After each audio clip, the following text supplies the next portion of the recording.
મંગલમૂર્તિ મહાપ્રભુ શ્રી સહજાનંદ સુખરૂપ અંગો અંગયવલોકતા આવે આનંદયનોપ. એવી નખ શીખ મૂર્તિ મારા નાથની ચિંતવતા સુખ થાય. અહો નિશ્ચયુરમાં ધારતા કરવો રહે નહીં કાયમ. ચરિત્ર સર્વે ચિંતવી મૂર્તિ ધારે મના.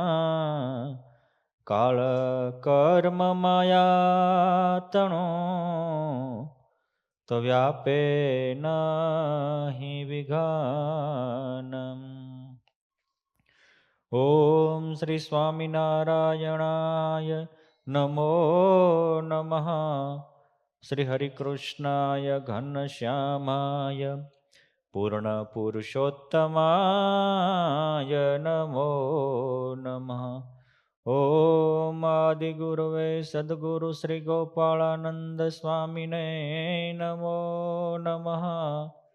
શ્રી હરિકૃષ્ણાય ઘનશ્યામાય પૂર્ણ પુરુષોત્તમાય નમો નમઃ. બોલો શ્રી સ્વામિનારાયણ ભગવાનની જય. શ્રી હરિકૃષ્ણ મહારાજની જય. શ્રી ઘનશ્યામ મહારાજની જય. શ્રી રાધારમણ દેવની જય. શ્રી લક્ષ્મીનારાયણ દેવની જય. શ્રી સિદ્ધેશ્વર મહાદેવની જય. 500 પરમહંસની જય. મંદિરમાં પ્રત્યક્ષ સ્વરૂપે બિરાજતા રાજાધિરાજ ટીંગાધણી ભગવાન સ્વામિનારાયણ તથા સિંહાસનસ્થ સર્વ દેવો અને ભગવાનને હૈયામાં ધારીને બેઠેલા આપ સૌ ભાવિક વાલા ભક્તો મુક્તોને હૈયાના હેતથી જય સ્વામિનારાયણ. વાલા ભક્તો, આજે 3 મે 2025 શનિવાર આ સ્વામિનારાયણ મંદિર જુનાગઢ જેવું ધામ છે. અહીંયા દેશ છોડીને વિદેશમાં આવેલા આ સૌ ભક્તોને ઠરવાનું ઠામ છે. જેટલું આપણે વસ્તુ હોવાથી લાભ નથી મળતો એનો લેવાથી મળે છે. હોય તો ખરો બધાને મનુષ્ય જન્મ છે, પણ મનુષ્ય જન્મનો લાભ કોક જ લે છે. તુલસીદાસજીએ રામાયણમાં એવું લખ્યું છે કે સંત સરલ સુજસ સુજાના ધરતી પર કે નમક સમાના. સાધુ સરળ છે, સુજાણ છે, યશસ્વી છે અને ધરતી ઉપરનું મીઠું છે. જય. ધરતી ઉપરનું મીઠું. આપણને એમ થાય કે મીઠાનું શું જરૂર, સાધુને મીઠાની ઉપમા આપી. હા, હમણાં તમે બધા જમવા જશો, કોઈ આઈટમમાં મીઠું ન હોય તો હે ગુણાતીતાનંદ સ્વામી કે સ્વાદ મધ્યે મીઠું. એ તમારે શાક હોય, દાળ હોય, ભજીયા હોય, ગોટા હોય, ચટણી હોય, જે હોય એમાં બીજું આગું પાછું હાલે, મીઠું તો જોવે ને જોવે. અર્થાત જેમ શાકમાં રસોઈમાં મીઠું સ્વાદ પૂરે છે, એમ સાધુ ધરતી ઉપર રહેલા તમામના જીવનમાં એક અલૌકિક સ્વાદ પૂરે છે. માટે ધરતી પર કે નમક સમાના. શું કામ? આપણા જીવનમાં એ સ્વાદ પૂરે છે, આપણા જીવનનો એક નવો રંગ લાવે છે, નવો ઢંગ લાવે છે. માટે સંતને મીઠાની ઉપમા આપી છે. મીઠું જેમ બધી જ રસોઈમાં સ્વાદ આપે છે, એમ આપણને સંતોનું જીવન, સંતોનું કર્તવ્ય સર્વ પ્રકારનો સ્વાદ બક્ષે છે. આપણે પહેલે દિવસથી કથા કરતા અલગ અલગ વિષય ઉપર કથા કરી હતી. ગઈકાલે આપણે વાત કરી હતી કે માણસ ધારે તો એની માટે કોઈ અસંભવ નથી, બધું જ શક્ય છે. ધારે એ માણસ સિદ્ધ કરી શકે. એકવાર એને નક્કી કરવું પડે, અર્થાત કમ્ફર્ટ ઝોનથી બહાર નીકળવું જોઈએ. આજે થોડી વાત મારે કરવી છે સંયમ અને સદાચારની. માણસ પોતે જ પોતાનો દુશ્મન બની અને પોતાનું સત્યાનાશ કાઢે છે. જે સંયમ અને સદાચાર ચૂકે છે, બ્રહ્મચર્યનો રાહ ભૂલે છે, એ જેમ જેમ મોટો થતો જાય એમ એમ મુંજારામાં વધતો જાય છે. મોટો થાય એમ યશસ્વી ને તેજસ્વી બનવો પડે, એની બદલે એ ટેન્શન અને હતાશા નિરાશાનો એક એમ કહે ને સ્થાન બની જાય છે. આવું ન બનવું હોય, સદા સુખિયા રહેવું હોય, સદા આનંદમાં રહેવું હોય, તો પ્રત્યેક વ્યક્તિઓએ જીવનમાં બ્રહ્મચર્ય પાળવું જોઈએ. અને જેને જેનો મહિમા સમજાય એ માર્ગે ચાલી શકે. ઉપનિષદમાં મંત્ર છે કે યદ ઈચ્છંતી બ્રહ્મચર્યમ આચરિત. જે પરબ્રહ્મ પૂર્ણ પુરુષોત્તમ નારાયણને પામવા ઈચ્છતો હોય તો બ્રહ્મચર્યનું પહેલું પાલન કરે. બ્રહ્મચર્ય એટલે તનથી, મનથી અને આત્માથી એક વસ્તુ ઉપર, એક પરમાત્મા ઉપર કેન્દ્રિત થઈ જવું, અથવા તો તમે જે વિષય લીધો એ વિષય ઉપર કેન્દ્રિત થઈ જવું, એ બ્રહ્મચર્ય છે. ગીતાજીમાં લખ્યું છે કે ધ્યાયતો વિષયાન પુંસ સંગસ તેષુપજાયતે સંગાત સંજાયતે કામ કામાત ક્રોધોભિજાયતે. આમ પહેલા માણસ જ્યાં ભગવાનનું ધ્યાન ચિંતન કરવાનું હોય, ભગવાનની સ્મૃતિ રાખવાની હોય, એની જગ્યાએ જગતની સ્મૃતિ રાખે છે. ભ્રષ્ટ માણસ ત્યારે થાય છે કે ખોટી સ્મૃતિ રાખે છે. ખોટી સ્મૃતિ શું કામ રાખે છે? ખોટા નિર્ણય લેશે એટલે. તમે જેનો નિર્ણય લીધો હોય એની માટે જીવી શકો. બ્રહ્મચર્ય એ અમૃત છે, વાસના એ ઝેર છે. બ્રહ્મચર્ય મરદાને બેઠું કરી શકે છે અને વાસના જીવતાને મળદું બનાવી નાખે છે. જે મોટા મોટા પુરુષોમાં મહાન તાકાત આવી છે, તેજ આવ્યું છે, અમિત શક્તિ આવી છે, એ બ્રહ્મચર્યનો પ્રતાપ છે. એ ભગવાન સ્વામિનારાયણ હોય કે ભગવાન વેદ વ્યાસ હોય, એ જન્મે અને બીજે જ દિવસે એની માતા સત્યવતીને કહે કે મારે સંસાર નથી માંડવો, મારે સંયમનો રાહ લેવો છે, મારે સાધના આરાધના કરી અલૌકિક અનુભૂતિ મેળવવી છે. માં કઈ દુઃખ થાય તો યાદ કરજો, હું તમારે ત્યાં પ્રગટ થાય છે. હજી જન્મેલો નાનો બાળક આ તાકાત ધરાવે છે. અને એ શિપ્રા નદીને કાંઠેથી હિમાલયની કંદરામાં જઈ અને સાધના આરાધના કરે, સંયમ તન, મન અને પ્રાણ ત્રણેય એકાકાર કરે છે એક વિષયમાં. અને જ્યારે ત્રણેય એક વિષયમાં થાય ત્યારે માણસમાં અલૌકિક ઉર્જા પ્રગટ થાય છે. વિચારોનું કેન્દ્રીકરણ એ અનેક ઉર્જા શક્તિનો સ્ત્રોત છે. આમ કહીએ તો વિચારોનું કેન્દ્રીકરણ એ ઠાકોરભાઈ ઉપાસના છે, અને વિચારોનું વિકેન્દ્રીકરણ એ વાસના છે. એ વ્યક્તિનો વિનાશ કરનારો છે. ઘડીક સ્ત્રીનું સુખ લેવું, ઘડીક ધનનું સુખ લેવું, ઘડીક જગતનું સુખ લેવું, ઘડીક ખાવાનું સુખ લેવું, આમ માણસ વિચલિત થઈ જાય છે. ભાગવતજીમાં લખ્યું છે કે કનક કાંતા સક્તા નામ ત્રિલોકામ અપી પ્રાપ્તે નો લેશ શાંતિ. જે સ્ત્રી અને ધનમાં આસક્ત રહે છે ને ત્રણેય લોકની સંપત્તિ પ્રાપ્તિ થાય તો હૈયા હળગતા રહેશે. કાળજામાં ટાટક કરવી હોય તો તમારે સંયમ અને સદાચારનો રસ્તો લેવો પડશે. ભારતથી અહીંયા વિદેશ આવવા માટે વાહનમાં બેસે, એવું તો ઇંગ્લિશ પાવરફુલ હતું નહીં, પણ રસ્તામાં સ્ટીમરમાં અહીં આવે ને ત્યાં ઇંગ્લિશ પાવરફુલ કરી નાખે. ચોપડી વાંચતા જાય ને પાનું ફેંકતા જાય સમુદ્રમાં. ત્યારે રાજુભાઈ મારી જેવા બેઠા છે કે આ તમે વાંચી ફેંકી કેમ દો છો? કે તમારે પૂછવું એ પૂછી લો ને, તમારી પાસે બુક છે બીજી કયા પાનેથી. એ પેજ નંબર સાથે લીટી સાથે બોલી બતાવે. આટલા પ્રતિભા સંપન્ન વિવેકાનંદને કોઈ પ્રશ્ન પૂછ્યો તમારામાં આટલી તાકાત આવી છે, આવી ઉર્જા, મેધાશક્તિ છે, મેધાસ્તુ ધારણા, ધારણા શક્તિ છે, એનું રહસ્ય શું? ત્યારે એક જ શબ્દ આપે, બ્રહ્મચર્ય, સંયમ. વ્યાસ પ્રભુ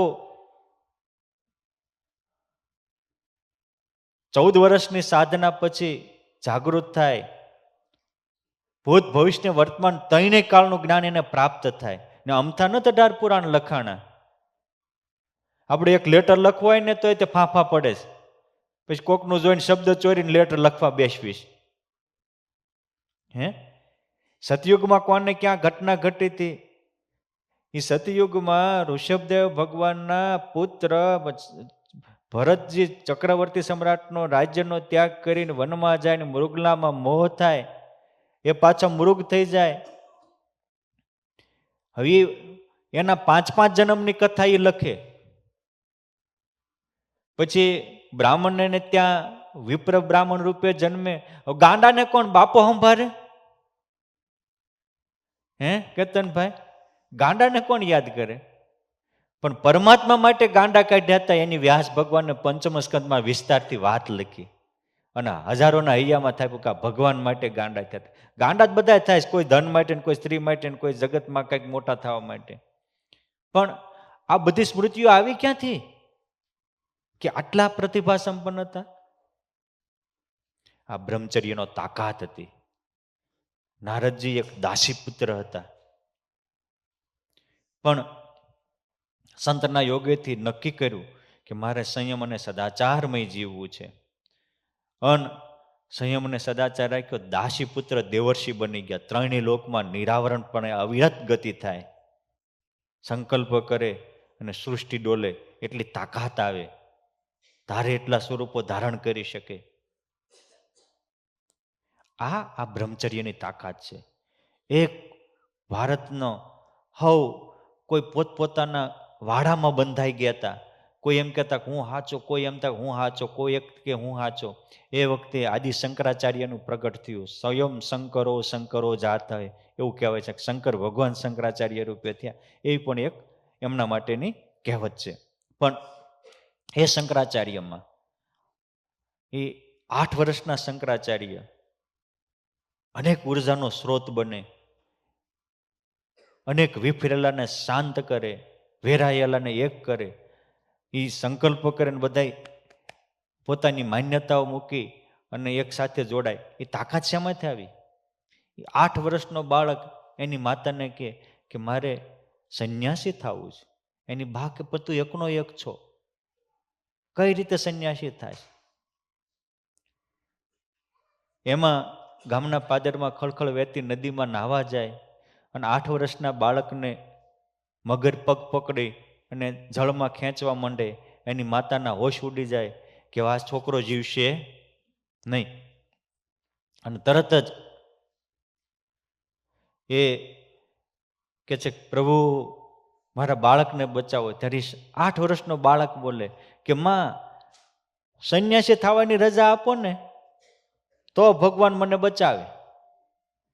હમથી હવે તો જાતા હારો બેટા, જો ભગવાન બચાવતા તો હું તને સંન્યાસી થવાની રજા આપીશ.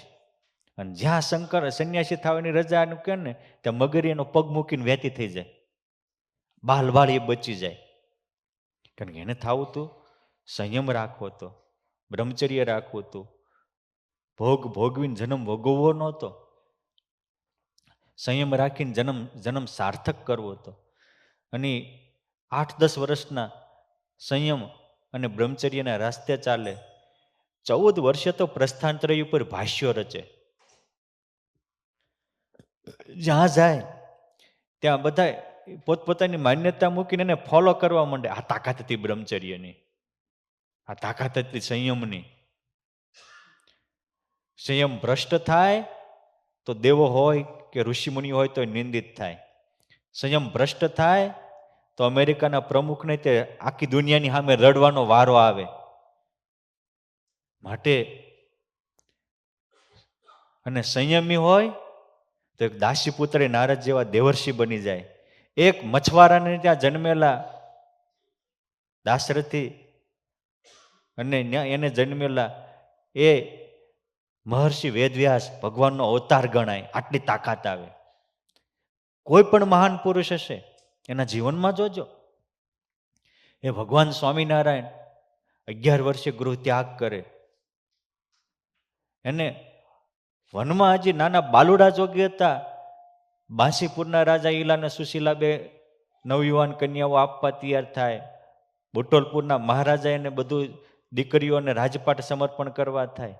ક્યાંય ધનમાં કે સ્ત્રીમાં ફસાણા નથી. આજે એટલે એ લાખોના કરોડોના હૈયામ રાજ કરે છે. આ વિશ્વ ઉપર ભગવાન પણ એના આવા સદગુણોને લઈને પૂજાય છે. બાકી ભગવાન હોય અને એમાં ગુણ ન હોય, સારા કાર્ય ન હોય તો ભગવાનને ભગવાન કોણ માને? ભગવાન પણ એવા પરમાત્મા હોવા છતાંય તે મને તમને શીખવા માટે એ સદાચાર અને સંયમનો રસ્તો અપનાવે છે. એ ક્લેશ કંકાસથી દૂર રહી અને મર્યાદા અને પ્રેમનો રસ્તો અપનાવે છે. એનામાં એ તાકાત આવે છે. અનિલભાઈ, એ સામાન્ય વસ્તુની તાકાત નથી. એ 100 જણા બોલે, 1000 જણા બોલે. કાલે મેં વાત કરી હતી શતાવધાની બ્રહ્માનંદ સ્વામી, એની બ્રહ્મચર્યનો તાકાત છે. પોતે એવા સંયમી સદાચારી હતા. અને પુરુષોત્તમ નારાયણની ઉપાસના વિના સંયમને સદાચાર રહી શકે નહીં.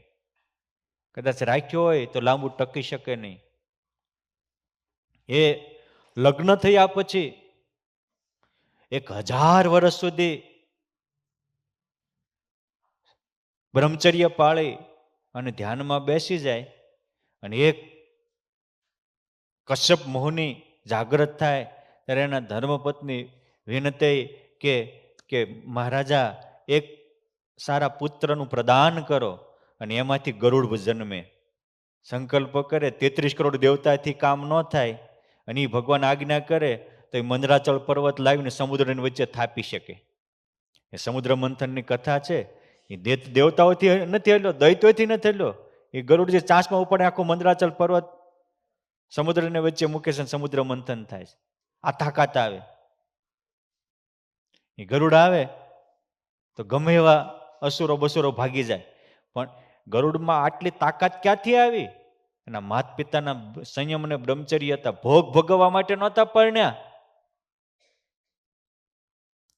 બધાને સારા સંતાનો તો જોતા જ, પણ જેના માતા પિતાએ સંયમ અને સદાચાર પાળ્યા હોય, 12 વર્ષ સુધી એક જગ્યાએ એ અચલેશ્વર મહાદેવના સ્થાનમાં અચળ નિષ્ઠા રાખી માત્ર ફળ ફૂલ ખાય અને એ મોતીરામ ઠાકર અને અદિતાબા એ ભજન સંયમ અને સાધના કરે. 12 વર્ષે આકાશવાણી થાય, હવે તમે સંસાર માંડો, તમારે ત્યાં યોગી પ્રગટ થાય છે. 12 વર્ષની સાધના પછી સંસારમાં જાય ત્યારે અહીંયા ગોપાળાનંદ સ્વામીનો જન્મ થાય. બધાને એવું હોય કે અમારે ત્યાં ગોપાળાનંદ સ્વામી જેવા દીકરા થાય તો સારું, પણ કાંઈક જીવનમાં ઠેકાણું તો આપણું હોવું જોઈએ ને. સારા સંતાનની પ્રાપ્તિ માટે પણ, સમર્થ સક્ષમ સંતાનની પ્રાપ્તિ માટે પણ સંયમ અને સદાચાર અનિવાર્ય છે. માં અંજનીએ 8000 વર્ષ સુધી તપશ્ચર્યા કરી ત્યારે ત્યાં હનુમાનજી જેવા વીર પુત્ર જન્મ્યા છે. અરે ખુદ શંકર ભગવાને પણ પાર્વતી માતા સાથે લગ્ન કર્યા પછી શિવપુરાણમાં લખ્યું છે 86,000 વર્ષ સુધી તપશ્ચર્યા કરી અને એક ધ્યાનમાં બેસી ગયા. લગ્ન કર્યા પછી આપણે લગ્ન પહેલા ભ્રષ્ટ થઈ જાવીશ અંકિતભાઈ, ત્યારે ત્યાં કાર્તિક જેવા વીર પુરુષનો જન્મ થાય.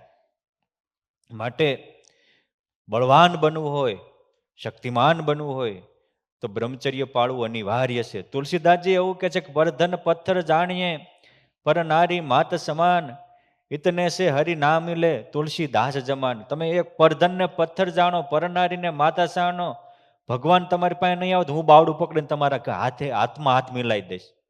ના કરો તો ખરા. ભગવાન સ્વામિનારાયણ વચનામૃતમાં એમ કે નિષ્કામી પુરુષ હોય એને અમારે અણુ માત્ર છેટું રહેતું નથી. ખાલી એક જ તમે નિષ્કામી વર્તમાન રાખો, હું તમારી ભેગો ભેગો ફરીશ. એ પુરુષોત્તમ નારાયણના પરમહંસો એવા મહાનિષ્કામી હતા, એટલે પુરુષોત્તમ નારાયણ એ જાય ત્યાં વાહે વાહે જતા. એ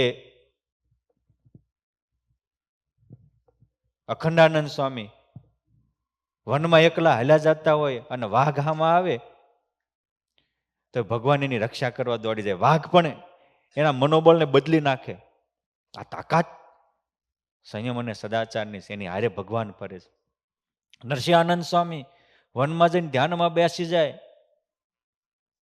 હિંસક પ્રાણીઓ વાઘ આવે મારવા તૈયાર થાય, પુરુષોત્તમ નારાયણ પ્રગટ થઈ અને 2 હોટી મારી અને હિંસક પ્રાણીઓને ભગત, અરે સ્વામી ધ્યાન કરો, તમારી જેવું ધ્યાન ઉપાસના કરતા સંયમ સદાચાર્ય એની પગલે પગલે પાછળ પાછળ હું ફરું છું. ખુદ ભગવાન ભાગવતજીમાં પણ એવું બોલે કે એવા જે પુરુષ છે યદ પાદ રજસા પુનાતિ ભુવનમ તર્યમ, એ એની હાલે તો એને પગરસથી ત્રણેય ભવનને પાવન કરે છે. અનુવ્રજામ્ય હમ સંતતો ગતમ, એવા બ્રહ્મચર્યવાન નિષ્ઠાવાન સાધુ હાલે એની પાછળ પાછળ હું હાલું. શું કામ કે એવા સાધુની રજ મારા માથા ઉપર આવી જાય, હું પણ પાવન થાવ. ભગવાન પણ એવા પુરુષની કદર કરે છે. ખુદ વ્યાસ ભગવાને આ નોંધ કરી છે, કારણ કે એને પોતે પોતાના જીવનમાં સંયમ અપનાવ્યો છે અને સંયમી માટે શરૂઆતમાં પણ કેટલા તલપાપડ રહે છે એ બતાવ્યું છે. ઈશ્વર પ્રાપ્તિનો મહાયજ્ઞ બ્રહ્મચર્ય છે. અનેક પ્રકારની સ્મૃતિ રાખવાનો મહાયજ્ઞ બ્રહ્મચર્ય છે. શક્તિમાન અને યશસ્વી ને તેજસ્વી બનવાનો મહાયજ્ઞ બ્રહ્મચર્ય છે. માણસ આ બાળક હોય વંશ કે કાનુડા જેવા, 7 વર્ષ સુધી બાળકને પોતાની સ્મૃતિ નથી હોતી. આપણા જીવનમાં પણ જો સત્સંગ જીવન નોંધ કરે છે કે આપણે નાના હોઈએ 7 વર્ષ સુધી આપણે મમ્મી પપ્પા બધા ગયા હોય, કાંઈ ખબર ન હોય, પણ 7 વર્ષથી એની સ્મૃતિ ચાલુ થાય વંશ. અને પછી એ જ્યારે 13-14 વર્ષનો થાય ત્યાંથી 22 વર્ષની ઉંમર, એનામાં 7 થી 13-14 વર્ષ એની પોતાની સ્મૃતિઓ પ્રાપ્ત થાય છે. એ 13-14 વર્ષથી 22-23 વર્ષ સુધીનો ગાળો છે એ એના માટેની નિર્ણય કાળ હોય છે. અને એ વખતે એનામાં શરીરમાં અમુક પ્રકારની વિકૃતિઓ આવે છે, હોર્મોન્સ પેદા થાય છે. એને આપણે શુક્રાણુ કહીએ. કોઈ પણ વસ્તુ એનો મહિમા સમજાય તો જ ટકી શકે. સંપત્તિનો મહિમા હોય એ પૈસો બચાવી શકે, પરિવારનો મહિમા હોય કુટુંબની એકતા બચાવી શકે. એમ જેને બ્રહ્મચર્યનો મહિમા હોય એ બ્રહ્મચર્ય બચાવી શકે, એનો મહિમા જ ન હોય શું બચાવી શકે? આપણું આ શરીર છે 7 ધાતુનું બનેલું છે. રસ, લોહી, માંસ, મજ્જા, નાડી, અસ્થિ અને શુક્રાણુ. છેલ્લું ધાતુ છે શુક્રાણુ. કે એક શુક્રાણુમાંથી બીજા અનેક એના જેવા નવા જીવ પેદા કરવાની તાકાત છે, બીજી 6 ધાતુમાં નથી. એ શુક્રાણુ ધાતુ છે એ કચરું નથી, ઉત્તમમાં ઉત્તમ તાકાત છે. આપણે માણસ, કાલે અમે બેઠા હતા, મને ધર્મેશભાઈએ પૂછ્યું તો આજે ધર્મેશભાઈ હોય કે કંઈ દેખાતા નથી, કદાચ રસોડામાં હશે. પણ મેં કહ્યું હતું કે આપણે જમીએ, આપ બધા વડીલો છો, રોજનું આપણે લગભગ પાણી પીતા હોઈએ, ખોરાક ખાતા હોઈએ, જમવા બેસીએ તો ખોરાકમાં આપણને ખબર હોય કે ન હોય, પણ ઓછામાં ઓછું 700-800 ગ્રામ ખાતા હોઈએ. ન મનાતું હોય તો આજે બધાને પ્રયોગ કરવાની છૂટ છે. હો, જમ્યા પહેલા વજન કરી લેવાનું, જમીન વજન કરવાનું. તમારે 800-900 ગ્રામ ન વધી જાય મને કહેવાનું.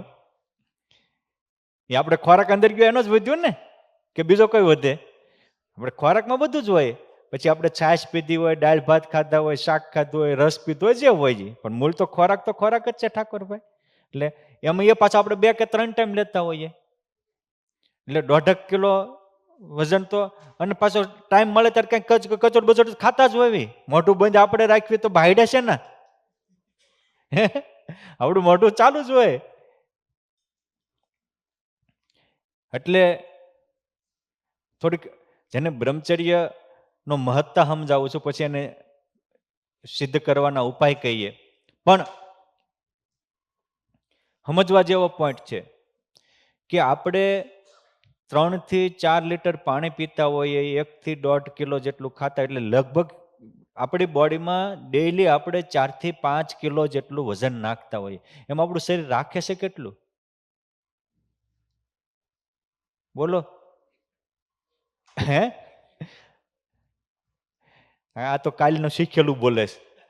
હા, મને કાલ કે કોઈ 1 કે 200 ગ્રામ રાખે ને 1 કે 300 ગ્રામ રાખે ને, હે 1 કે 100 ગ્રામ રાખે. મેં કીધું રોજનું 100 ગ્રામ થાય તો 10 દીનો કિલો થાય, મહિનાનો 3 કિલો, મહિને 3 કિલો વધતો એ જાય ક્યાં? હે 12 મહિને કેટલા કિલો વધી જાય? પછી મેં કીધું કાંઈ પણ વસ્તુ હોય એ આપણે રોજ કરીએ છીએ, પણ વિચાર્યા વગરની કાંઈ ખબર નથી પડતી. ગુણાતીતાનંદ સ્વામી કે આપણું મોઢું છે એમાં આમ તો નિયમ એવો હોય કે હેઠે ખાંડણીઓનું, ઉપર હાંભેલું હોય ખાંડવાનું. આપણું મોઢું છે ઊંધું ખાંડે, ઉપર ખાંડણીઓને હેઠે હાંભેલું. સમજો ખાતા હોય તો આમ એટલી દાઢી જ ખાંડતું હોય ઉપરના. પણ સ્વામી કે વિચાર્યા વગર કાંઈ ખબર પડે નહીં. અને સ્વામી તો એવું બોલ્યા, એ કે મોટા થઈને પ્રભુ ભજવા, અગર નવરા થઈને પ્રભુ ભજવા અને નવરા થઈને સંયમને સદાચાર શીખ્યું, એવી કોઈ આશા જ ન રાખવી. અને સ્વામી કે જ્યાં એક ઘડીનો નિર્ધાર નથી એની માટે જે માથા કાપે છે, અને જ્યાં ગયા પછી ફરીને ફેરવણી નથી એની માટે કોઈ આદર જ નથી કરતો. આટલો જીવ જાડધારો થઈ ગયો છે. એને સાધુ સમજાવી અને ઉત્તમ કોટીનો મહામાનવ ને મહામુક્ત યજસ્વી તેજસ્વી બનાવે છે. એ ભગવાનને સાધુની આપણી ઉપર મોટી કરુણા છે. કહેવાનું કે 1 કિલો હોય એમાંથી આપણું શરીર માત્ર 1 કે 1.5 ગ્રામ રાખે છે. 1000 ગ્રામમાંથી 1 કે 1.5 ગ્રામ રાખે છે. અને 1 કે 1.5 ગ્રામ રાખતું હોય તો તમે સમજો કે આપણું શરીર છે એ આપણે રોજનું સમથિંગ 5 કિલોનું એવરેજ રાખો, એટલું ખાતું હોય અને 1.5 ગ્રામ રાખે તો 700 ગ્રામ થાય. બરાબર? 700 ગ્રામ રોજનું હોય, 7 ગ્રામ, 700 ગ્રામ માત્ર 7 ગ્રામ, તો મહિનાનું કેટલા ગ્રામ થાય? 30 સત્તા હે 210 થાય ને? હા, તો 12 મહિનાનું 2 કિલો થાય, 2100 ગ્રામ. બરાબર?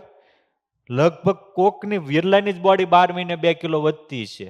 અને એ આવા નાના બાળકોની. બાકી મોટા થયા પછી એટલી બધી વધે જ નહીં. દર મહિને વર્ષે 2 કિલો વધતી હોય તો ઠાકોરભાઈ તમારે વધે છે કે ઘટે છો? હે ખાવ તો છો જ. હે મારે એ કહેવું છે કે શરીર પણ પોતાને સારું રાખવા કચરું ઝાઝું કાઢી નાખે છે, ત્યાર થોડુંક રહે છે અને એટલે સ્વસ્થ રહે. હવે હમણાં કચરું રાખે ને લોહી કાઢી નાખે તો? ભગવાને શરીરને પણ આપણો ગુરુ આપ્યો છે. દત્તાત્રેય ભગવાનના 24 ગુરુમાં પહેલો ગુરુ એનો દેહ છે. કે દેહ શું છે? તો કે શરીર પણ એવું છે, સારું રાખે છે ને કચરું કાઢી નાખે. કેટલું કચરું કાઢવું પડે છે? બહુ ઝાઝું કાઢવું પડે. દરેક મહાપુરુષોની મહાનતા એ છે કે એને કચરું કાઢી જ કર્યું છે. એક્શનનું રિએક્શન આપ્યું જ નથી, એને કરવાનું કર્યું જ. પ્રહલાદને એના બાપાએ કેટલી વાર ન કરવાનું કર્યું, સમુદ્રમાં ફેંક્યા, પર્વત ઉપરથી ફેંક્યા, સર્પના રફાડા ઉપર મૂક્યા. એને એને એના બાપાને કોઈ રિએક્શન આપ્યું જ નહીં. એને કરવું હતું એ સંયમ અને સદાચાર રાખીને ભજન કરી રાખ્યું. આજે યુગો ગયા તો આપણે એને યાદ કરીએ છીએ. અને આપણે તો રિએક્શનમાંથી એક્શન લઈએ છીએ. ન કરતા હોય તો હાથે કરીને ઊભું કરીએ. આ તમે બધા વડીલો છો, બહેનો છે, બાળકો છે. માણસ હોય તો ક્યારેક કાયમ આપણું ધાર્યું બધા કોઈ ન કરે. આપણો દેહ નથી આપણું ધાર્યું કરતો, ક્યારેક અડધી રાતે ઉઠાડે છે, બરાબર ને?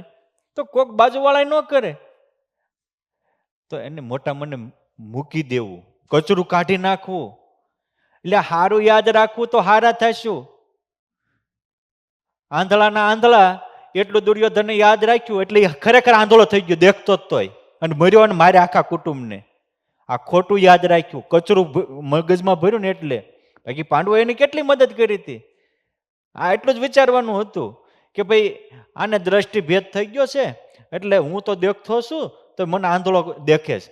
એ એની દ્રષ્ટિ ભેદ છે, મારે હું એટલું કરી નાખ્યું હોત તો. તમે જોજો, આપણને એમ થાય દુર્યોધને આ ભૂલ ન કર્યો તો સારું, પણ આપણે એ જ ભૂલું કરતા હોઈએ. આપણા પરિવારજનોમાં બધે પ્રશ્ન ક્યાં ઊભા થાય છે? ત્યાં જ ઊભા થાય છે ને. ખોટું યાદ રાખીએ છીએ. આપણને કેટલી મદદ કરી હોય, કેટલું સારું માર્ગદર્શન આપ્યું હોય, સારું ભૂલી જાવી. આ મમ્મી કથા કરતા કેટલું સારું કીધું હોય, પણ એકાદી વાત કંઈક તમને ન ગમતી આવી હોય ને તો એ જ મગજમાં રાખો કે સ્વામીએ તે દી આવું કીધું. સ્વામીએ બીજું કેટલું કીધું હતું, 99% સારું કીધું હતું, 1% કચરું ક્યાં પકડે છે? અને આ કચરું પકડનારા જ કચરું થઈ જાય છે. સારું પકડનારા હોય એ તો વિશ્વવંદનીય બની જાય છે. માટે મારે એ કહ્યું છે કે શરીર આપણો ગુરુ છે. હવે એ 1 કિલામાંથી 1 કે 1.25 ગ્રામ જેટલું રાખ્યું, એમાંથી પેલો રસ બને. ખોરાકમાંથી જ રસ ઉત્પન્ન થાય છે. આપણે ચાવતા હોઈએ ને એમાંથી પછી લોહી બને. એનું પાછું એમના મંથન પમ્પિંગ થતું હોય બધું શરીરની કુદરતી પ્રક્રિયા પ્રમાણે. એમાંથી લોહીમાંથી માંસ બને, એમાંથી નાડીઓ બને, એમાંથી મજ્જા બને, એમાંથી મેદ બને, એમાંથી હાડક્યા બને. અને આખી બોડી ક્લિયર થાય પછી જે શેષ વધ્યું કહેવાનું કે 1 કિલામાંથી 1 ગ્રામ, એમાંથી આ 6 વસ્તુ બન્યા પછી છેલ્લું ધાતુ બને એ શું છે? શુક્રાણુ. જે મૂરખ હસ્તક્રિયાથી આને વેરી નાખે છે એ પોતાની જિંદગીને બરબાદ કરી નાખે છે. માટે અને ખાસ આ સાચવવા જેવો સમય હોય છે. જય 14 થી 22 વર્ષનો, લગભગ દારૂડિયા, લગભગ વ્યસની, લગભગ જીવનને આડે રસ્તે ફાંટેલા, એનો મોસ્ટ ઓફ સમય આ હશે 14 થી 22 વર્ષનો કાળ. અને આટલો કાળ હાચવી લીધો, એની લાઈફ હચવાઈ જાય છે. તમારે વડીલોએ તો વાંધો નથી, પણ તમારા દીકરાઓને, પરિવારજનોને હાચવવાની જરૂર છે.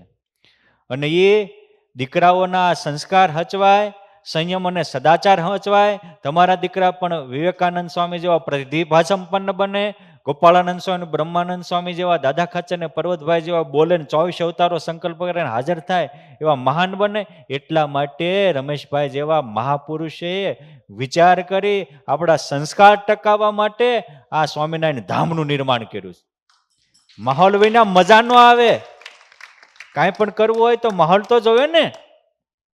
તો મહાભારતના યુદ્ધના 13મા દિવસે કૌરવોએ કૂટનીતિ વાપરી, ચક્રવ્યૂહ રચી, અર્જુનને એક બાજુ બોલાવી અને અભિમન્યુને ફસાવી અને મારી નાખ્યો બધાએ ભેગા થઈને. નિયમ તો એવો હોય એક યોદ્ધા સાથે એક જ લડી શકે, પણ બધાય દ્રોણાચાર્ય, કર્ણ, અશ્વસ્થામાં, દુર્યોધન બધા ભેગા થઈને એક નાના છોકરા ઉપર તૂટી પડ્યા.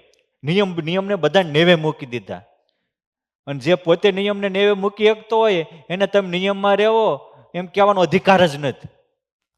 હું જે પોતે પરાઈ નારી જોઈને જેના નેણા આમ તેમ ડોલે અને ઊભો થઈને બ્રહ્મચર્ય ઉપર બોલે, હું ધૂળ અસર થાય?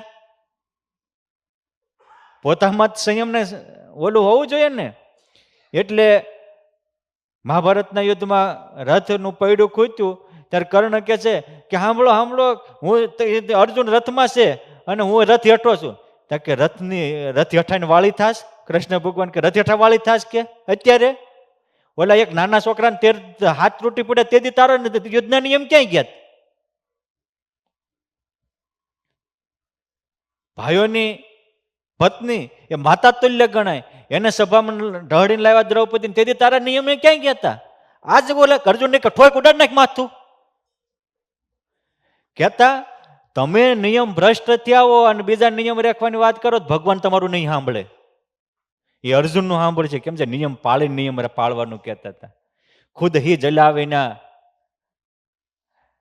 ઓર ન લાગે રંગ, પ્રથમ તો પતંગ જલે પીછે જલે, ખુદ પ્રથમ તો પતંગ જલે પીછે જલે પતંગ, ખુદ હી રંગાયા વિના ઓર ન લાગે રંગ. અગ્નિ પહેલા પ્રગટે છે, પછી પતંગિયા એમાં હળગ્યા છે. એમ જે પોતે જગ્યા હોય એનાથી બીજા જગે. એટલે આપણી કોઈ સંતની પંક્તિ છે કે જ્યોત છે જ્યોત જલાતે ચલો. એ જ્યોત જગતી હોય બીજી જગ્યા ને. એમ અહીંયા અનુભવ કામ કરતો હોય છે. મારો પોઈન્ટ કેવો છે કે માહોલ મજાનો છે. અભિમન્યુનો વધ થયો, અર્જુને પ્રતિજ્ઞા લીધી કે મરેલા મારા દીકરા ઉપર લાત મારનારી અર્જુન જોઈ ગયો જયદ્રથ, એનું કાલ હાન થાય તો ધરથી મસ્તક જુદું કરી નાખું. એટલે કૌરવો તો રાજી થઈ ગયા, તાળીઓ મીંડ્યા પાડવા કે ખાલી આપણે તો એક જ તે હવે આજે એક દિવસ જયદ્રથને હાચવી લેવાનો છે, અર્જુન એના પોગવા નહીં દેવી. અને અર્જુન ગયા એટલે પૂરું થઈ ગયું, મહાભારત જીતાઈ ગયું. હા, એ કાનુડો હારેસ, કાનુડો એ કઈ એમ જવા દે? બધું જાણે, કળથી છળથી બળથી કરી શકે નહીં, કોઈ લે ખેંચી મને લાખ ના આપે ઈશ્વર હોય. એ ભગવાને જયદ્રથને જાતા હતા એને હવે હવારમાં તો અર્જુન બળમાં હતો, પાથરા પાડે માથા ભોડા ઉડાડતા, સીધું સહસ્ત્રાર્ધાન બાણ મૂકી એકારે 1000ના ભોડા ઉઠા. એ અર્જુને 14મા દિવસે એક દિવસના યુદ્ધમાં મહાભારતમાં વ્યાસ ભગવાને લીધું છે કે એને 3 લાખ યોદ્ધાને મારી નાખ્યા. એટલા માણસો ઉડાડે, કારણ કે રસ્તો જ ક્લિયર કરવાનો ને. પણ તોય તે આંબી શક્યા નહીં. અને સૂર્યાસ્ત થવા આવ્યો એટલે હવે સૂર્યાસ્ત થઈ ગયો. ભગવાને પોતાની શક્તિથી સૂર્યગ્રહણ તેથી કર્યું. જેમ ગોપાળાનંદ સ્વામી શક્તિથી ગ્રહણ અટકાવ્યું હતું, એમ કૃષ્ણ ભગવાને પોતાની તાકાતથી ગ્રહણ કરી દીધું. એ તાકાત છે, પરમાત્મા છે. એટલે એને એમ થઈ ગયું સૂર્યાસ્ત થઈ ગયો છે. અને ઈર્ષ્યાળુ છે ને એ કોકને હળગતામાં ઘી નાખવા જ તૈયાર હોય, એ કઈ બચાવવા તૈયાર ન હોય. બધા આવી ગયા, એ કે હા કે વેત નહોતો તો હું કામ પ્રતિજ્ઞા લીધી, નપુંસક હવે હળગી જા, આમ કર તેમ કર. અને ઓલો જયદ્રથ તો સૌથી પહેલા આવી ગયો કે હવે તો અર્જુન હળગવાનો છે. ભીમ કૃષ્ણ ભગવાનને પાસે જઈને કે છે કાંઈક કરો, આ ભાઈ મરી જાય, અમે શું કરશું? હજી હારો કર્ણ જીવતો છે, બીજાને તો હું ઠોકી પાડું ગદાએ, પણ કર્ણને ન પોગી શકાય. એની સામે તો અર્જુન જો. ભગવાન કે થાય થાય શું થાય છે? આ ભાઈ ચિત્તા ખડકીશ કે માહોલ બનાવું છે, માહોલ બનાવું. ઓલાને હણતાડી દીધો તો અહીં સુધી પોગવા જ દો. આપણને એવું લાગે શું કરતા હોય, એ ભગવાન માહોલ બનાવતા હોય. એ અર્જુન મત્સ્યવેદ કરવા જાય ત્યારે ભગવાન કે સાંભળ, આ રીતે ચડજે, આ રીતે પગ રાખજે, આ રીતે અનુસંધાન કરજે, આ રીતે માછલાને આંખમાં નિશાન સાંધજે, અનવિંદજે. અર્જુન કે બધું હું કરું તો તમારે શું કરવાનું? કે તારથી ન થાય મારે કરવાનું. કે આ બધું હું જ કરું છું, તમારે શું કરવાનું? ભગવાન કે સાંભળ અર્જુન, મારે શું કરવાનું એ બોલમાં.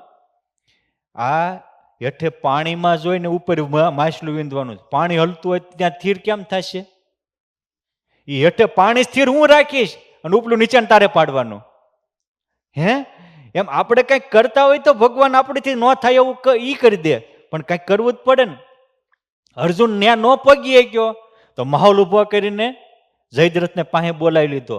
અને જેવો જયદ્રથ પાસે આવ્યો એટલે ભગવાને આમ સંકલ્પ કર્યો ત્યાં ગ્રહણ અટકી ગયું, સૂર્ય દેખાણો.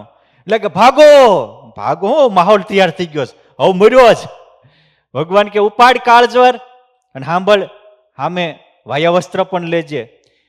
એનો પિતા સિંધુ નદીને કાંઠે તપ કરે છે કે મારો છોકરો મરે નહીં, મારો છોકરો મરે નહીં, અને મારા છોકરાનું માથું કોઈ ધરતી હેઠું પાડે તો એનું માથું ધરતી હેઠું પડી જાય. માટે આ જયદ્રથનું માથું અહીંથી ઉઠાડીને છે સિંધુ નદીના કાંઠેનો બાપ તપ કરે એના ખોળામાં નાખ. જે પરનું ભૂંડું ચાહતા પોતાનું અમંગલ થાય, અંજની સૂતને બાળતા સારી લંકા જલી જાય. આ નિયમ છે. એટલે અર્જુન જે કૃષ્ણ ભગવાનને કીધું એમ માથું ધરતી છૂટું કરીને વાયાસ્ત્ર મૂકી અને એનો બાપ સિંધુને કાંઠે જ્યાં કરતો એના ખોળામાં હવે સીધું તે 10 કિલોનું માથું આવે. આમ નાખ્યું ઓમ નમો શિવાય, ઓમ નમો શિવાય. આ હું આવ્યું ભળદને હેઠું નાખ્યું, ત્યાં એને જ નાખ્યું. હું કામ કરતો હતો તપ કે મારા દીકરાનું માથું કોઈ ધરતી ઉપર નાખે એનું માથું તૂટી જાય. તૂટી ગયું. બાપ દીકરો બે અચ્યુતમ કેશવમ થઈ ગયા. હે માટે સુખી થવું હોય તો સારું કરો. મારે એ કહેવું છે કે આપણે અહીં ભજન ભક્તિ કરી શકીએ. અહીંયા બધા જ અલગ અલગ સ્થાનોમાંથી, અલગ અલગ ગામોમાંથી અહીંયા આવ્યા હોય, પણ એક જગ્યાએ બેસીને આપણા પરિવારને સંસ્કારી બનાવી શકીએ, આપણા પરિવારની એકતા જાળવી શકીએ. એટલા માટે રમેશભાઈ જેવા વિરલ પુરુષે મહેનત કરી તમને બધાને સાથે રાખી અને આ મંદિર રૂપી મોટો માહોલ બનાવ્યો છે. આનો લાભ લેજો તમે. આ માહોલ છે. અને સંયમ અને સદાચાર રાખવો હોય તો પણ માહોલ જોવે. અહીં આવો તો તમને આ બ્રહ્મ વિદ્યાના પાઠ શીખવા મળે, બીજે ક્યાં શીખવા મળે? આ માહોલ છે સારો. માટે આ માહોલની મજા લેજો, જીવન મજાનું બની જાય છે. પોઈન્ટ 3 કે આપણા દિલમાં એવું હોવું જોઈએ કે મારે બ્રહ્મચર્ય પાળવું. મેં કીધું ને કે શુક્રાણુ આટલું મહત્વનું છે, એને કચરું કઢીને કાઢી નાખતા નહીં. હળગતો અગ્નિ હોય એમાં પેટ્રોલ નાખો, અગ્નિ ઓલાક વધે? હે વધારે તે ને. એમ આપણા જન્મો જન્મની હૃદયમાં કામરૂપી વાસના ભડકતી હોય એમાં તમે ન જોવાનું જોવો. આજે તો આ મોબાઈલ છે ને એમાં તમારે આખી દુનિયાનું કચરું આવે છે. એનો દુરુપયોગ કરો એટલે મરો સમજો. સૌથી પહેલા માણસ ખરાબ જોવે છે, પછી એના ખરાબ વિચાર આવે છે. એટલે જ્યારે બ્રહ્મચર્ય તમારે પાળવાનો ઉપાય કહું છું કે શ્રવણમ નહીં, શ્રવણમ, કીર્તનમ, કેલી, પેલું દર્શનમ. ખરાબ જોવાનું બંધ કરો. નકરું ખરાબ જોયા કરશો. શિક્ષાપત્રીમાં ભાંડ ભવાયા જોવાની ના પાડી છે. આ મોબાઈલમાં આવતા ભાંડ ભવાયાના મા બાપ છે.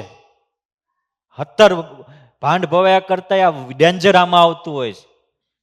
માટે હું મોબાઈલ ત્યાગ કરવાનું કહેતોય નથી અને તમે કોઈ ત્યાગ કરો એમ પણ નથી. પણ સારો ઉપયોગ કરો એવું તો કહી શકું ને. અને પ્રત્યેક વ્યક્તિ મહાન બન્યા છે એનું કારણ એ છે કે એને સદુપયોગ કર્યો છે પોતાના સાધનોનો અને જીવનનો. અને ખરાબ બન્યા છે એને એનો દુરુપયોગ કર્યો છે. 3 શબ્દ છે: પ્રકૃતિ, વિકૃતિ ને સંસ્કૃતિ. પ્રકૃતિ એ દરેક માનવીનો સ્વભાવ છે. કોઈની તેજ પ્રકૃતિ હોય, કોઈની ઠંડી પ્રકૃતિ હોય, કોઈ ઉતાવળિયો હોય, કોઈ ઢીલો હોય, કોઈ તેજસ્વી હોય, કોઈ ટાઢો હોય, કોઈ આ બધી પ્રકૃતિ પ્રમાણે હોય. કોઈ બુદ્ધિશાળી હોય, કોઈમાં થોડી મંદ બુદ્ધિ હોય. આ બધી પ્રકૃતિ છે. પણ પ્રકૃતિ એનો સદુપયોગ કરો તો એ પ્રકૃતિ સંસ્કૃતિ બની જાય, અને પ્રકૃતિનો દુરુપયોગ કરો તો એ પ્રકૃતિ વિકૃતિ બની જાય. વિકૃતિ વિનાશ કરે અને સંસ્કૃતિ સંરક્ષણ કરે, શક્તિ પ્રદાન કરે, દિવ્ય જીવન પ્રદાન કરે, તેજસ્વીતાને યશસ્વતા પ્રદાન કરે. માટે આપણી પ્રકૃતિ સંસ્કૃતિ બને એ બહુ જરૂરી છે. અને સંસ્કૃતિ બનાવવા માટે સદુપયોગ કરો. મોબાઈલમાં સારું મોડું બે આવતું હોય. મોબાઈલ ખરાબ નથી, વાપરનારો ખરાબ હોય એટલે એનો ખરાબ ઉપયોગ કરે છે. ભગવાન સ્વામિનારાયણ એક બહુ સરસ ટચુકડી વાત કહેતા જેવી પસંદગી એવી પ્રાપ્તિ. આપણી પસંદગીની પ્રાપ્તિ થાય છે. જે બ્રહ્મચર્ય પાળવું હોય તો પેલા સારું પસંદ કરવું પડે. એક બાપને 2 દીકરા હતા. એક દીકરો દારૂ, વ્યસન, વ્યભિચારની લતે ચડી ગયો. એના પત્ની, એના પરિવારજનો પણ એને ધિક્કારે. એક દીકરો સદરસ્તે ચડ્યો તો આજુબાજુના 5 ગામના એને પૂછીને કામ કરે, એટલો પ્રતિષ્ઠિત થયો. મોટા મોટા નિર્ણયો લેવા હોય સરકારને તો પણ એની સલાહ લે. એક જ બાપના 2 દીકરા, એક લાખોનો લાડીલો થયો અને એક કુટુંબમાં પણ ધિક્કારને પાત્ર થયો. એટલે કોઈ ઠાકોર દાદા જેવા વડીલને વિચાર આવ્યો, ખરા એક બાપના દીકરામાં એટલો બધો ડિફરન્સ કેમ થઈ ગયો, આનું કંઈક રહસ્ય જાણવું પડે. એટલે પેલા જેના પરિવારના સભ્યો પણ તિરસ્કાર કરતા હતા ત્યાં ગયા. એને પૂછ્યું કે તમે આ તમારું પરિવાર પાયમાલ થઈ ગયો, અત્યારે સાસવારે તમારે ઘરે ઝઘડા ને કજિયા થાય છે, આનું કારણ મારા બાપો. સીધું શું? તમારા બાપાએ તને, અરે એ કે હું નાનો હતો ને મારા બાપા બીડીયું પીતા હતા, દારૂની બોટલ મારી પાસે મગાવતા હતા, હું લેવા જતો હતો, પરસાદીનું કરતો આવતો હતો, થોડુંક ચાખતો આવતો હતો. મારા બાપા પીતા હતા એટલે મને આ લત લાગી ગઈ. અને પછી મારા બાપા પીને મારી બાને ક્યારેક મારતા હતા એટલે મને મારી પત્નીને મારવાની ટેવ પડી ગઈ. અને એમાં અમારું કુટુંબ બરબાદ થઈ ગયું. આ મારામાં કુસંસ્કાર આવ્યા એનું કારણ મારા બાપા છે. ઠીક, ચાલો ઓલા છોકરા પાસે ગયા. એ કે તારો ભાઈ, તારા એના પત્નીને પુત્ર થઈ એનાથી થાકી ગયા છે. અને અમુક તો એવા હોય હો. મને 4 મહિના પહેલા તે ત્યાં એક ભાઈ રાજકોટમાં મળ્યા હતા. મને કે ગામ નામ વ્યક્તિનું નામ સાથે મને કીધું તું, બધાનું નામ દેવાય ને, કોને કોને ક્યાં શેડા અડતા હોય આપણને ખબર ન હોય. પણ એના ઘરના એના સભ્ય મરી ગયા 47 વર્ષની ઉંમરે. કેટલા વર્ષની ઉંમરે? આખા પરિવારે શેરો બનાવીને ખાધો ને બધાને વેચો, ખારું કર્યું ગયો. કેવું જીવન કર્યું હશે? રિયાલિટી શેરો બનાવ્યો હો. મરી ગયો એની પાછળ શેરો બનાવ્યો. કારણ કે કેદું ના માનતા છે કે આ જાય તો કંઈક અમને શાંતિ થાય. માટે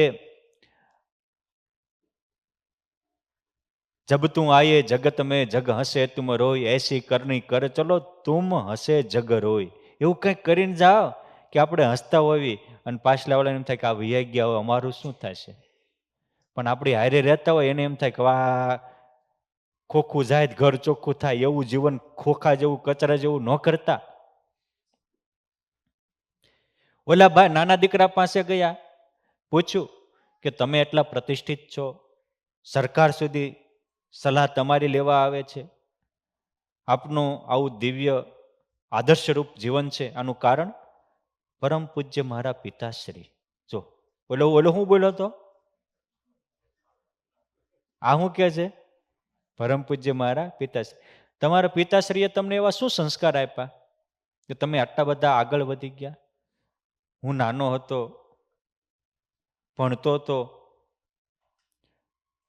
મારા પિતાશ્રીને વ્યસન, દારૂ, ખરાબ બોલવું આવી કુટેવ હતી. ઘણીવાર નિર્દોષ મારી માતાને મારતા હતા. એના ઘરાણા વેચીને દારૂ પીતા હતા. મારી મા એકાંતમાં રડતી હતી. આ જોઈને મેં પ્રતિજ્ઞા કરી કે આવું જીવન કોઈ દી ન જીવવું, કે જેને કારણે પોતાના દોષને કારણે બીજાને દુઃખ આવે. મારે જીવન એવું જીવવું છે કે આપણને જોઈને બીજાને સુખ થાય. જો એકે હું લીધું, ગુણ લીધો, સારું પસંદ કર્યું તો લાડીલો બની ગયો. અને એકે મારા બાપા કરતા તો હું કરું છું, એટલે આંધળું અનુકરણ ન કરાય. સારું હોય એ શીખાય. ભગવાને આપણને એ કીધું છે કે દત્તાત્રેયની પેઠે સારું ગ્રહણ કરો. એટલે આપણી પસંદગી આપણને પ્રાપ્ત થાય છે. આપણે મંદિરમાં આવી, ભગવાનના દર્શન થતા હોય, આરતી થતી હોય, અહીં તમને જમાડતા હોય, ક્યારેક આપણી ઈચ્છા મુજબ ન મળ્યું, લો આજે તો હારા ભજીયા નહોતા, ઘરે જઈને ખાજે, અહીં જે બનાવ્યું જમી લે ને, આટલું તો મળે છે. હારું એ મારું કરી અને નકરું ખાવા હામી દ્રષ્ટિ ન રાખવી, સંસ્કાર હામી દ્રષ્ટિ રાખવી, સદાચાર હામી દ્રષ્ટિ રાખવી, આપણે જીવનમાં કંઈક ઉન્નતિ થાય છે એની સામી દ્રષ્ટિ રાખવી. બરાબર ને? એટલે પહેલું સંયમ પાળવો હોય તો હળગતા અગ્નિમાં ઘી ન નાખો, વધશે.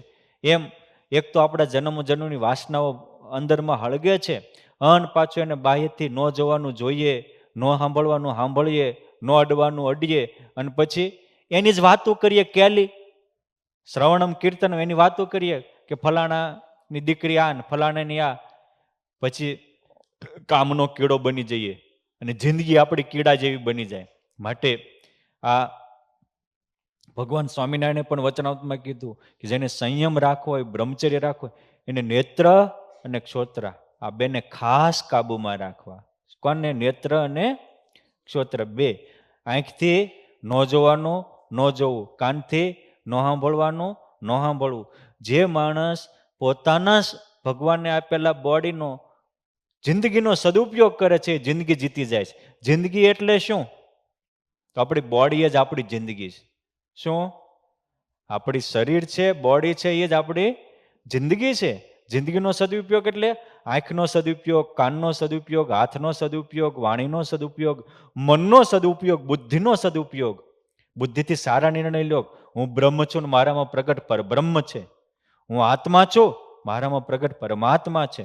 હું મુક્ત છું, પુરુષોત્તમ નારાયણથી યુક્ત છું. આ સારા વિચારો કરો. આપણને ભગવાને ચેલેન્જ આપી છે, સિંહનાદ કરીને કહ્યું છે કે નિજાત્માનમ બ્રહ્મરૂપ માનો.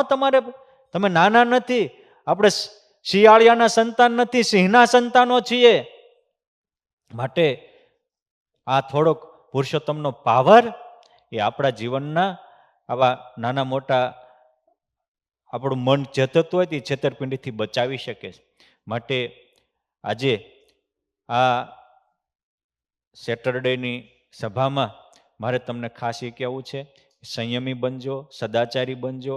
આવો માહોલ આપ્યો છે તો આ મંદિરનું બધા લાભ લેજો અને આપણા જીવનને ધન્ય બનાવો. એવી તમારા સૌમાં શક્તિ, ભક્તિ, સમજણ પુરુષોત્તમ નારાયણ અને મુક્તો પ્રદાન કરે એવી મહારાજ અને મુક્તોના પાવન ચરણોમાં પ્રાર્થના સાથે અસ્તુ. જય સ્વામિનારાયણ.